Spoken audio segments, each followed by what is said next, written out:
ಆಗೋದಿಲ್ಲ. ಯೇಸುವಿನ ಆಗ ನನಗೆ ಗೊತ್ತಾಯಿತು, ದೇವರೇ ನಿನಗೆ ವಿರೋಧವಾಗಿ ನಾನು ಪ್ರಾರ್ಥಿಸ್ತಾ ಇದ್ದಿದ್ದೆ, ನನಗೆ ಕ್ಷಮೆಪಣೆ ಕೊಡು ಅಂದಾಗ ನನ್ನಲ್ಲಿ ಬಲವಾಯಿತು. ನನ್ನನ್ನು ವಿತಿನ್ 2-3 ಮಂತ್ಸಲ್ಲಿ ಏನು ಮಾಡ್ದ, ದೇವರು ನನಗೆ ಸಭೆ ಕೊಟ್ಟ, ಸಭೆ ಮೂಲಕ ಕಾರ್ಯ ಮಾಡ್ದ. ಆತನ ಜ್ಞಾನ ವಿವೇಕ ನಾಲೆಜಿಂದ ನನ್ನನ್ನು ತುಂಬಿಸಿದ, ಆತನ ವರಗಳಿಂದ ತುಂಬಿಸಿ ಇವತ್ತು ನಿಮ್ಮ ಮಧ್ಯದಲ್ಲಿ ವಾಕ್ಯವನ್ನು ಸಾರುವಂತೆ, ಆತನ ಮಾತುಗಳನ್ನು ನಿಮಗೆ ಬೋಧಿಸುವಂತೆ ನನ್ನನ್ನು ಉಪಯೋಗಿಸ್ತಾ ಇದ್ದಿದ್ದಾನೆ. ಆಮೇನ್, ಹಲ್ಲೆಲೂಯಾ. ಹಾಗಾಗಿ ಪ್ರಿಯ ಜನರೇ, ವಾಕ್ಯ ಎನ್ನುವುದು ನಿಮ್ಮ ಹೃದಯದಲ್ಲಿ ಆಳವರಿಸಬೇಕು. ನಿಮ್ಮ ಹೃದಯದಲ್ಲಿ ಬಂದಾಗ ನಿಮ್ಮ ಚಿಂತೆ ದುಃಖಗಳು ಮರೆಯುವಂತೆ ಯೇಸು ಆ ಕಾರ್ಯವನ್ನು ಮಾಡುವಂತನಾಗಿದ್ದಾನೆ. ನೀವು ಹೇಳ್ಬೋದು, ನಾನು ಎಷ್ಟಾಗಿ ಕುಗ್ಗಿ ಹೋದರೂ ನನಗೆ ನೋಡುವಂಥವ್ರು ಯಾರಿಲ್ಲ. ಹಾಗಿಲ್ಲ, ದೇವರು ನಿಮ್ಮನ್ನು ಎಲ್ಲ ಪ್ರತಿ ಒಂದೊಂದು ಸೆಕೆಂಡಿಗೂ ನಿಮ್ಮನ್ನು ನೋಡುವಂತನಾಗಿದ್ದಾನೆ. ನಾವು ಹಳೆ ಒಡಂಬಡಿಕೆಯಲ್ಲಿ ನೋಡ್ತೀವಿ, ನೀವು ಅಲ್ಲಿ ದೇವರು ಹೇಳ್ತಾನೆ, ನಾನು ನಿನ್ನನ್ನು ಎಲ್ಲಿಂದ, ಮೂರನೇ ಆಕಾಶದಿಂದ ದಿವ್ಯ ಜ್ಞಾನ ದೃಷ್ಟಿಯಿಂದ ನಾನು ನಿನ್ನನ್ನು ನೋಡುವಂತನಾಗಿದ್ದೇನೆ. ಯಾವಾಗ ಜೋಬಿಗೆ ನೋಡ್ರಿ,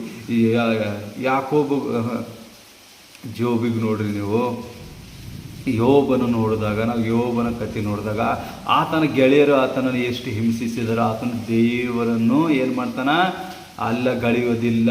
ಆತನು ಏನು ಮಾಡ್ತಾನೆ, ದೇವರ ಸಮ್ಮುಖದಲ್ಲೇ ಇರ್ತಾನೆ.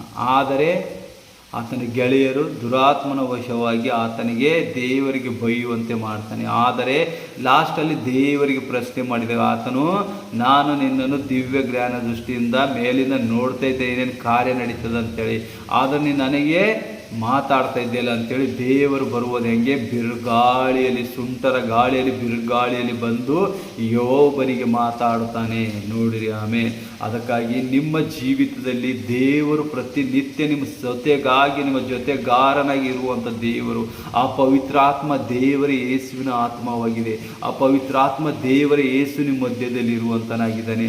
ನೀವು ಯೇಸು ಯೇಸು ಎಂದು ಕರೆದಿದಾಗ ಆತನು ನಿಮ್ಮ ಮಧ್ಯದಲ್ಲಿ ವಾಸ ಮಾಡುವಂತನಾಗಿದ್ದಾನೆ.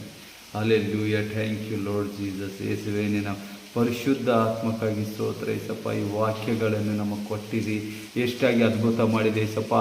ಯಾವಾಗ ಮೋಶನು ಯೆಹೋಶುವನ ಆತನ ಲೇ ಹ್ಯಾಂಡ್ ಮಾಡಿದಾಗ ಆತನಿಗೆ ಏನಾಯಿತು, ಜ್ಞಾನದ ವರವನ್ನು ಸಂಪಾದಿಸಿದ. ಯಾವಾಗ ನಿನಗೆ ಜ್ಞಾನ ವಿವೇಕ ನಾಲೆಜ್ ಬಂತು ಅಂದರೆ ನಿನ್ನ ರಾಜ್ಯ ಕಟ್ತಿ. ನಾವಿಲ್ಲಿ ಸಾಲ್ಮೋನನ ರಾಜ್ಯನನ್ನು ನೋಡ್ತೇವೆ.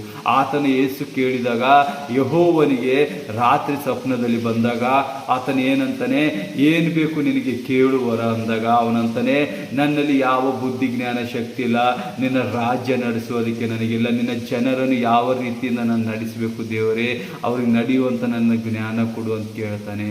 ಆದರೆ ದೇವರು ನೋಡ್ರಿ ಅಂತ ಅದ್ಭುತ ಸ್ವರೂಪನೇ